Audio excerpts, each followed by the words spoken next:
What's up? Welcome to the Art of Prepping. Today we have a Firestarter. And of course we've seen these, especially if we're into this at all, we know about these things, but it's not even so much about the Firestarter per se. This is a Coghlan's Flint striker. It's like a ferrocerium rod. It has magnesium in it and has a this striking type of material here. I don't know what this really is. It's not I don't think could be steel, but it seems to be something else, some kind of alloy. But, these things, they work in different weathers and rain and stuff. And this is the model 1005. These are pretty good. You can get these sometimes on sale on Amazon for El Cheapo. Sometimes even under $5. And so, you just scrape off the paint, it says on there, because people don't understand. I hear this all the time in forums. Why do they put paint on there? Why do they tell you to scrape it off? Well, why do they put it on if you have to scrape it off? Well, it's because these suckers are made of metal. And so, it could rust. And people don't understand that. So you got to remove some of the paint on it before you can use it, which is easy. And then you can basically just, use different tinder. It says here like pine needles, leaves, or grass. Obviously, you can use all kinds of things that are combustible. It says it lasts approximately 4,000 strikes and blah, blah, blah. This one's made in China, as a lot of things are. So it's cool, it's a pretty good deal. There's a lot of different kinds of things though that can create fire. We know that you can use matches, of course. Wind proof and waterproof, or they call them storm matches. Those are excellent too. You got Bic lighters, jet lighters. You got all kinds of lighters, and then you got the spark wheels like the spark light. You just got all kinds different ways to make fires. Some people go with the actual flint and steel. Some people, do even more primitive making, like the bow drill, or various different types of with using the bow plow, or all this other stuff, through friction. And then you got some people who just use chemicals, mix chemicals together, or even use batteries to create sparks and, catch it inside some steel wool or whatever. And, you also got those people who like using their magnifying glass. I've not been very successful with that.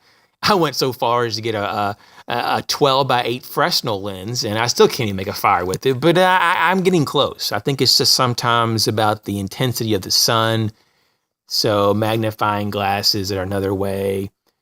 There's all kinds of ways, man.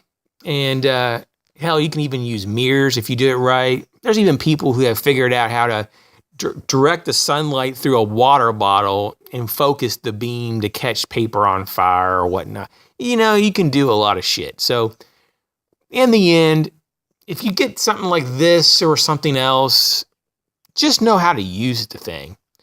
And as they always say, you should have at least another redundancy.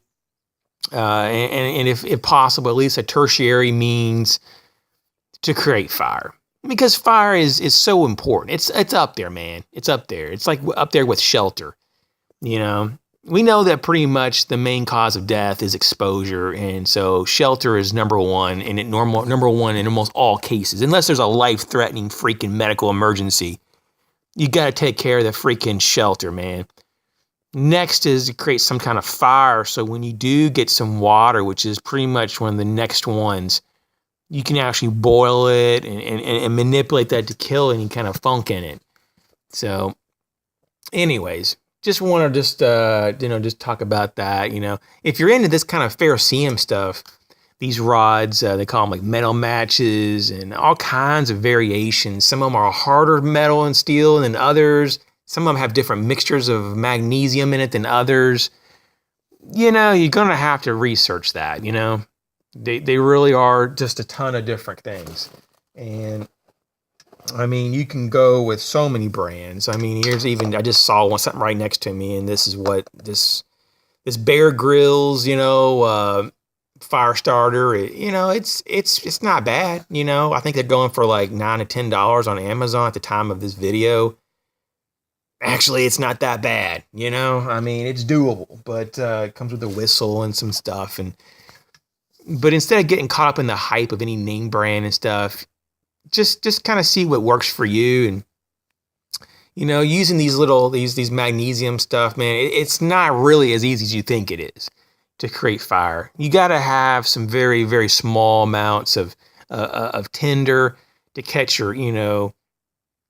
catch that kindling. I mean, you got to have some really dry, fine type of material to catch the sparks. I mean, it takes practice and skill. So just know what you're getting into. I mean, that's why people like matches and they used candles to extend the flame, or they definitely get into like their main number one use of creating fires would be lighters. Just the lighter is just so easy. You can get like hundreds in some cases out of certain lighters, hundreds of fires. So be it a mini Bic or a full size Bic or another type of generic lighter. You just have to figure out what is in your area and what works good for you. So, anyways, good luck with your fire kit. You should have one in every bag and redundancies in your home and car.